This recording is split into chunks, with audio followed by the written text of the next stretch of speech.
This is the MG-HS. We've had one on the channel before, but this one here is a little bit different.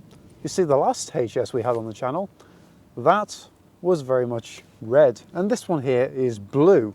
And I like blue. Blue is a great colour. It's the colour of the sky, it's the colour of the sea, it's also the colour of my beloved Mini, and also, as you can probably see by my hoodie, it's the colour of that. But we're not focusing too much on the colour, as lovely and as vibrant as it is in a world where it's dominated by cars that are grey, white and black. No, this time, this HS is the non-hybrid version, the 1.5 exclusive. Yes, it's got a manual gearbox and it does lose that electrical oomph, but what it does retain is its enormous size. As always with these reviews then, let's start off by having a look underneath the bonnet at accessibility. To open the bonnet on the MG-HS, very similar to the hybrid in that it's located just down there with that little flap. We are underneath the bonnet of the MG-HS, which means we're having a look at the accessibility of all the parts underneath here. We'll have a look at the lights. You've got SAIC light technology, which means you get LEDs, LED daytime running lights, which actually change colour, so they're your indicators as well. Accessibility for changing certain bulbs on here, just this little area down here. Quite a lot of hand room, you can get quite a lot of access in to change bulbs. Up here for the main headlight bulb though, however, not so much. You've got a lovely sharp bit of metal just there which you can easily cut your hand on, so just be aware of that. Fuses down here, a big old battery, your windscreen washer fluid top up, coolant, brake fluid located just at the back with this yellow cap here. You've got your oil dipstick, oil top up, spark plugs. They are hidden underneath this lovely plastic cover, which obviously you will have to take off to actually get access to them. It's only a few bolts that holds that in, so it's not too difficult, although time consuming. I can't see access to the oil filter underneath all this. I imagine that's because it's probably towards the bottom of the engine, which would actually make sense. And on this side, it mirrors the other side with accessibility for the lights. Obviously, loads of hand room here, not very much here, sharp bit of metal. What you do get on this, which actually makes things a lot easier, is gas struts which hold the bonnet up, which means you've got no little stick holding up in the way. What it also means is you can actually raise this bonnet and close it with one hand, which is very useful. There's an annoying bong. Despite the annoying bong when you get into here, it's actually a very easy car to get in and out of. If you're slightly older and your leg movement is not as good, then you might find it an exceptionally easy car to get in and out of. In fact, actually, the little bolsters on the seat down here are not too intrusive. So again, quite an easy car to get into. We just have a look around the interior then. We've got door locks just down here, obviously handle, lovely little chromey style thing, or polished titanium even. You've got your mirror controls left and right, so you can adjust those to your heart's content. Electric windows, obviously One Touch being the exclusive model, One Touch all round, which is absolutely lovely. Very luxurious indeed with this car. You get start stop and keyless entry with this one, which on this particular car, you get a color coded key. Look at that. It's the simple things in life that really keep me happy. I actually really like that. I wish I had something like that for my key. But if we just have a look through on the stalks, you obviously got your wipers and all the settings for those, front, rear, obviously washer jets, you name it, everything's there. Indicator stalks and lights just here. You've got your cruise control just down here. That's a lane keeping assist. Usually this would be an MG Pilot on something like the MG-HS Hybrid we've reviewed already on the channel. But on this car, no, you just get lane keep assist, but that's fine. That's most of the time what you're going to be using anyway.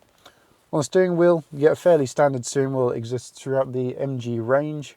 But that being said, it's quite a nice design. Red stitching all round. You get a sporty texture on the wheel. You also get a variety of different buttons plus the horn. Quite loud actually. But on the wheel you've got your volume controls, mute, change track, etc, etc. Answer the phone, source. You got a little button down here with a star, and that button is configurable, so you can have that do whatever you want in here, which that's pretty good. It means if you want a quick, easy access to, say, your MP3 player, you can set it up so you can just go straight to that menu, which I think is fantastic. You got a little voice control button obviously switch through different tracks, and of course airbag inside here. You can also adjust the rake and reach of the steering wheel quite nicely. If we have a look on the dashboard, unlike the hybrid, which is just one big screen, this has got two analog dials. Obviously one's your rev counter and the other's your speedometer. And you get, I think, roughly a 7 or 8 inch little screen just in the middle, which displays all the necessary information you need to know about your MGHS. With the screen on, then we can have a look at the touch screen and see all the information that's displayed on here. You get Apple CarPlay and Android Auto, which are very useful standard features on this car. You've obviously got Bluetooth to connect your MP3 player. You've got sat nav. You've got your little temperature controls. You've got your phone settings, car, setup for the screen, and obviously, as we mentioned already, CarPlay and Android Auto. If we move on down to the dashboard, you've got a series of piano keys, which actually look really, really luxurious. It makes the car look more pricey than it actually is and more upmarket, which I think is a really good thing. If we have a look, you've got volume down, volume up, home, so that'll take you back to the home screen on here. Car menu, so that's where you can select different settings for the lane keeping assist, your cruise control, mood lighting, just other things like that. We'll have a look at that in a moment. Your fan speed and temperature of the fan. You've got your rear screen heater and your front screen heater, which obviously powers it up as much as you possibly will need. So basically it just means you don't have to keep adjusting that at all, which fantastic. 6-speed manual gearbox, you push down to get it into reverse, and when you put it into reverse you also have a reversing camera and parking sensors. Lovely. Got a little economy mode down here, has a warning light switch, and then you've got hill descent control and an automatic parking brake. I'm not sure I'm still convinced by an automatic parking brake. I still much prefer a manual one, but nonetheless it exists, so there we are. You've got two cup holders, fairly large in size. One of these you usually keep the keys in when you're driving it. You've got a little storage space here, which I'm assuming you can keep something like a phone in. And then you've got a huge storage space, which in this case is holding a phone mount. And you also got, by the looks of it, an air conditioning vent in there as well, which keeps a drink nice and cool. So if you've got any canned drinks, keep them in there with the aircon on, then you'll have a lovely chilled drink. We move through to the glove box. It's actually quite large when you look at it. Plenty of space in here. You've got a nice little MG booklet with everything you need to know about the car. Yeah, fairly sizable. And then of course, moving on to the passenger side, identical. Did forget to mention, you've got two fairly large door pockets, and in fact one space on here where you can keep an even larger bottle than what you can keep in the centre here. So this is clearly a very well thought out car. As for the seats and comfort in there, I've actually got really quite comfy sitting in here. The seats, they're quite firm. Obviously not a sporty car at all, but it gives you the sense that it's going to be a nice ride. It's going to give you a good feeling when you're driving it. Obviously with the bolsters here, you're going to stay nicely in place when you're going around a corner a little too enthusiastically. And I will say actually, in terms of the design of these, they look really quite sporty with a little gap in here. It's almost racing, as if you're going to put a racing harness through. Obviously, being an SUV, you're not, but it's just something of note, and that's something I really like. If we just have a look up here, you've got an SOS button, obviously your light controls, your little buttons here for your panoramic sky sunroof, which, who doesn't love one of those? The kids are absolutely gonna love that. I said that with the MGHS Hybrid, I'm saying it with this one. I love these panoramic roofs. And with that, let's go and have a look in the back where the kids aren't going to spend the most time. Getting into the back of the MGHS is just as easy as getting into the front. Of course, the floor is nice and high, the seats also nice and high. It's quite sort of slippy in here, being a sort of leather type back. I imagine it's faux leather, I can't think it's real leather at this price. But nonetheless, still a nice material. In the back here, you pull this down, you've got cup holders which fold out quite slowly, I'll admit, and then extra storage just down here. maybe good for sweets and things like that in here. Just make sure you fold all those up when you actually go to close it, otherwise MG might get a bit cross with you. But yeah, so if we have a look around here, you've also got a little tweeter in the door, big speaker down here, fairly large door bin again, space for a bottle down here as well, which again, well thought out MG. Not everybody's going to have a bottle all the time, but when you do, it's a good little space to keep one. Electric window in the back, again, one touch. A little storage pocket down here for storing presumably maps and other little knickknacks like that. I'm not such a fan of these in here because they are a solid plastic. I'd much prefer something like a fabric one or a net, because I think you can get more things inside of those. But nonetheless, they're not too bad. Moving down here, you've got vents that come through to the back of the car. You've also got two USBs. You have got two USB in the front of the car and a 12-volt socket, which is located just behind that little press panel. We have a look through here. You've obviously got room for 3 adults in the back, and it's a fairly wide space. The floor itself is actually fairly flat, so whoever's sat in the middle, not going to get too much leg ache from that. One useful feature of the back is if you pull this little tab, you can set the seats up to different positions. So this one provides you maximum boot space, and this one provides you maximum reclined comfort. Again, I will never not go on about a panoramic roof. These things are just awesome. They provide light in here. It means you can see what's going on out in the world. It's just a generally nice place to be in here. As well as that, the colour. It just makes you feel happy being in the back of this car. Not only that, you've also got stitching that goes all the way through on here, which looks very, very nice. And you've also got soft touch plastics, which provide a nice quality feel to the back of the car. We've had a look around the back of this. Let's go and have a look inside the boot of the MGHS.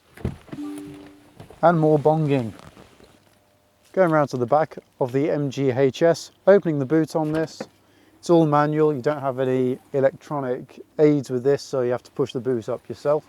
You can use the key to unlock the boot, but it only sort of pushes it out a little bit. It doesn't actually raise it. You've got to do that yourself.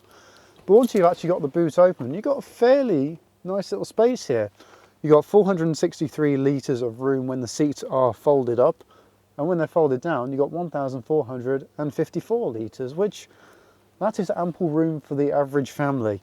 One thing that's really good and stands out here is you've got the flat load bay on here, which means obviously easy access for suitcases and things like that whenever you go on holiday.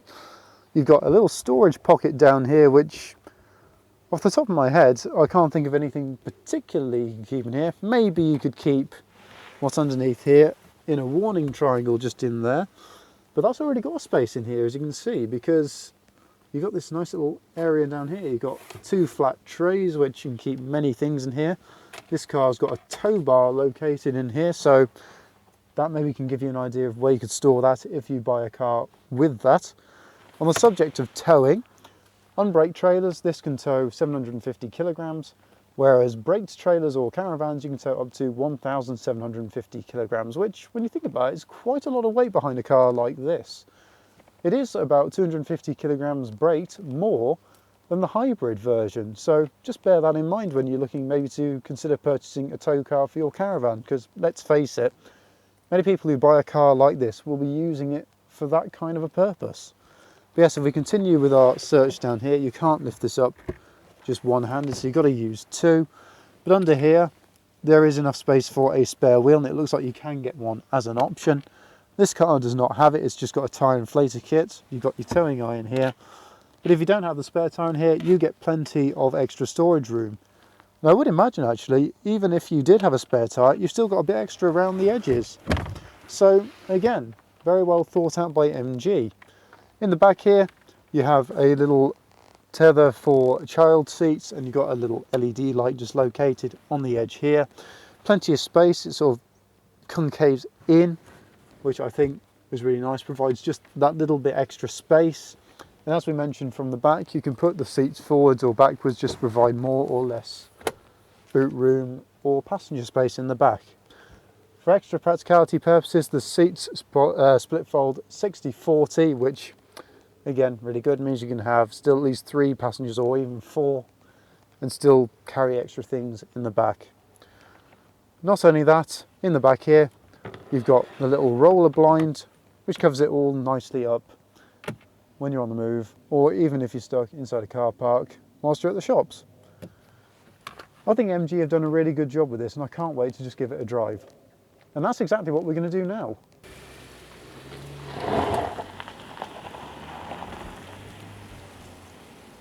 Welcome viewers then aboard the MG HS 1.5 manual petrol.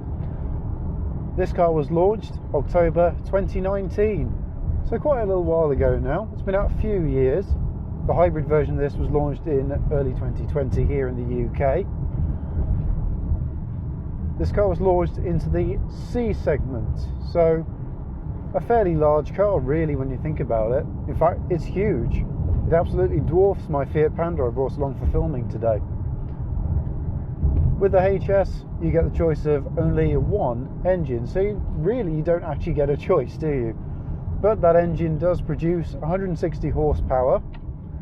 It'll give you a top speed of 118 miles an hour. And unlike engines, you actually get a choice with the gearboxes. You can either have a 6-speed manual, like the car I've got here today, or you can have a 7-speed automatic. I'd like to thank MG Motor UK and Joseph Lloyd for allowing me to drive this car here today. Without either of them, this sort of review would not be possible. So thank you very much, MG Motor and Joseph Lloyd of Lloyd Vehicle Consulting. If you haven't checked out his channel already, go check it out. Link will be down below in the description. For the fuel economy of this car, it averages out roughly 38 miles per gallon. Obviously in a town it's going to be slightly worse than that, and obviously when you're out in the countryside such as where I am today, you're going to get a bit more, but average 38 miles per gallon. Annual tax on this car is £155 a year, which for a car of this size is really not bad at all. And it's insurance group 18, which again for the size of car, that's extremely low. The MG HS as a car is exceptional for safety, scoring in 2019 when it was launched 5 stars in Euro NCAP tests. And that's because you get quite a lot of safety technology. You get blind spot detection, you get many airbags in here. You also got parking sensors on the back. This all adds up to get a very good score. Not saying that, of course, it's a very good car this. It's designed to be incredibly safe.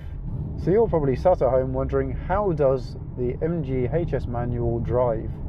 Now, it's a fairly reasonable question. It's a fairly large car, but in terms of performance of this, it's pretty good. 0 to 60 will come to you in about 9.6 seconds. As we mentioned already, top speed is around 118 miles an hour. Not that you can use that legally in the UK anyway, unless you're on a racetrack, but let's face it, you're not going to take an SUV out on a racetrack that frequently, are you? If ever. You got a very good torque in this car. It kicks in around 1,500 RPM, and then of course once that runs out, the turbo kicks in. So that really pushes and propels you along in this car. It is actually surprisingly quick. I'm pretty sure it'll take a lot of people by surprise, this car. The steering in the HS is reasonably responsive, again all things considered with the size of the car, but you get electric steering, so it's also nice and light, but it's not too light. It's got a good weight to it, this. And brakes, the brakes are very sharp on this. Okay, I'm not pushing as hard as I could be because I don't want to confuse other motorists in real world driving. It's not bad at all. Obviously with a car like this, don't expect it to be the sportiest vehicle in the world, because it clearly isn't designed for that market. If you want a sporty little MG car, get the MG3. But the one thing that you really are aware of inside here is just how big it is. It's a really wide car, you sit really high up. In a way, it kind of feels like, in terms of driving position, it feels like you're driving a van, only you got a bit more comfort. The car is actually very competitively priced as well. Excite model, which is the base model of this, starts at £21,495, not including optional extras. And this particular one, the exclusive, that starts at £23,995. which when you look at it this way, when you compare it to other cars in the same class and direct rivals, it's exceptionally good value for money. Rivals for this include the Skoda Karoq, the Seat Ateca and the Kia Sportage, as well as the Vauxhall Grandland and the Renault Kadjar. In non-hybrid trim, this beats all of them for similar spec in price. It's a great value for money car, this one. I've enjoyed my drive of the MG HS, but I think what we'll do now is just park up and summarise our thoughts on this very lovely, very blue car.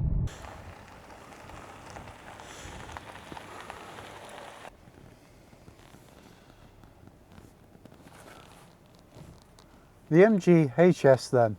It's a very good car. It's spacious and it's massively good value for money. You can use this for basically anything. The one thing just to be aware of this with this car is just how big it is. It is huge. It absolutely dominates the road. Some people see that as a good thing. I like it. I like this car a lot. And if you've liked this car as much as I have, don't forget to leave a like, comment down below, let me know what's your favourite thing about this particular car. And of course, if you want to see more car-based content, don't forget to hit that subscribe button for plenty more car-based content. That's it from me for this week. Thank you very much for watching. I'll see you in the next video. So until then, for now, I shall say farewell.